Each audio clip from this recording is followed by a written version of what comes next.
যে কোনো অপারেশনের পরে যদি ফিজিওথেরাপি দেওয়া যায় তাহলে সেই রোগীটা 100% সাকসেসফুল হবে। কোন কোন রোগের ক্ষেত্রে ফিজিওথেরাপি দেব?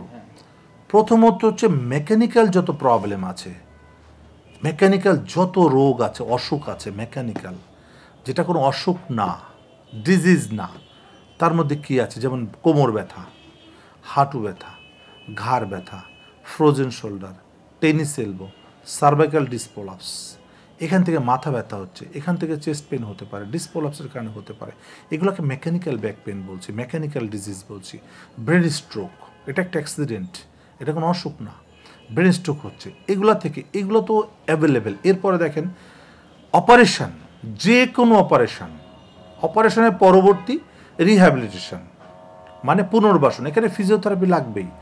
যে কোনো অপারেশনের পরে যদি ফিজিওথেরাপি দেওয়া যায় তাহলে সেই রোগীটা 100% সাকসেসফুল হবে।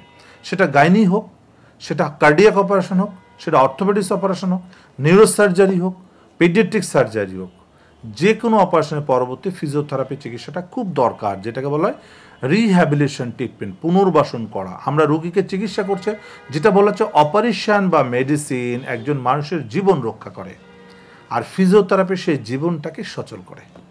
তার মানে কি, ফিজিওথেরাপি প্রত্যেকটা মানুষের জন্য খুব ইম্পর্ট্যান্ট, প্রতিটা রোগের ক্ষেত্রে। আগে বলা হতো শুধু মেকানিক্যাল ক্ষেত্রে, এখন বলা না, নট অনলি মেকানিক্যাল, যে কোনো ডিজিজের ক্ষেত্রে।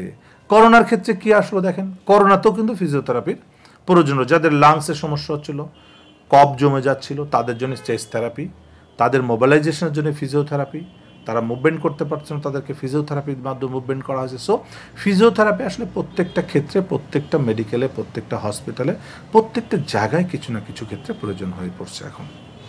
সংবাদ, ফিচার ও অনুষ্ঠানের জন্য ভিজিট করুন সংবাদ প্রকাশের ওয়েবসাইট এবং যুক্ত থাকুন ফেসবুক পেজ ও ইউটিউব চ্যানেলের সঙ্গে।